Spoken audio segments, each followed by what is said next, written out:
Sup all, JC3 here, the baller of YouTube, the general.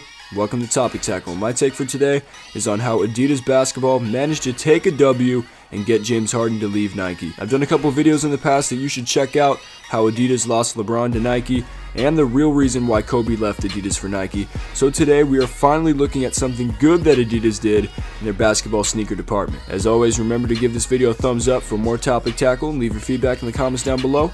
Let's get going. Most of the time, we don't see Nike losing big name athletes to other brands, especially in the basketball world. Nike is now the NBA's official uniform supplier through 2025.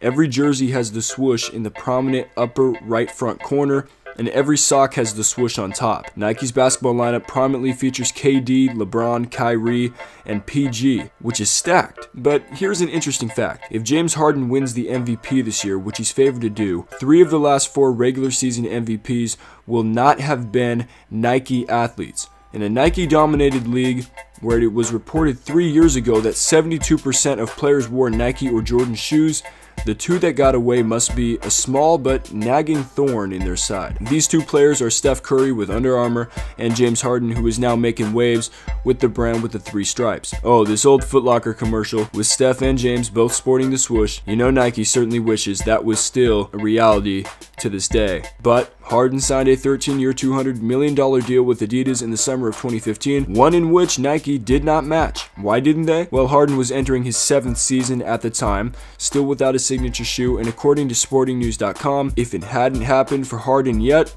it probably wasn't going to. He's entering his 7th NBA season, and the brand likes to start much earlier because of the time it takes for an athlete's signature line to develop and catch on. Nike had Harden in what could only be described as its C-level basketball sneakers last season. He alternated between Hyper Chase and Run the One throughout the season, which are not considered high-performance shoes and were far from the company's best sellers. To match the dollar amount from Adidas, Nike would have had to make Harden a signature athlete, and in the company's 42-year history, less than 1% of his endorsed athletes have been given a signature shoe. You want to know the real reason why Harden signed with Adidas? Take it from Harden himself, who said about the brand, "I have a voice that can and will be heard. I have a pretty strong voice, whether it's in designing my shoe, designing my clothing, just everything. Everything that the brand has to offer, I'll definitely voice my opinion." Adidas granted Harden the rights to directly influence how he's marketed, and from the ads they've put out, that is definitely a legitimate statement. Come on, Harden. What if I was all defense, no offense? You want me to put my game in the box? Boring.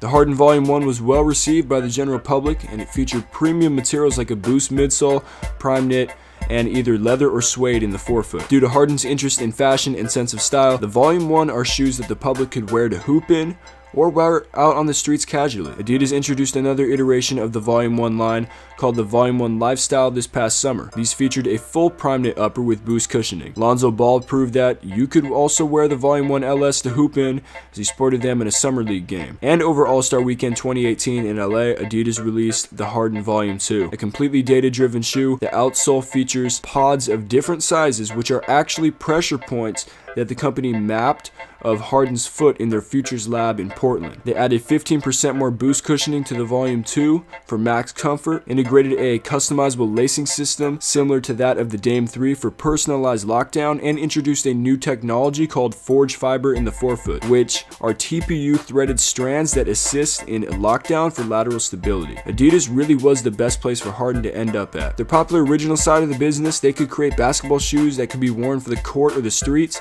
as seen in the Volume 1 and Volume 1 Lifestyle, promoting Harden's sense of style. They could also create a high-performance basketball shoe tailored to Harden's game, which you know involves Euro stepping and stepping back, which is exactly what they did with the Volume 2. So let me know what you think in the comments down below. Have you worn any of Harden's signature shoes, and if not, would you buy them? Remember to subscribe, like, and leave your feedback in the comments down below. We'll be back with more Topic Tackle soon. JC3 out.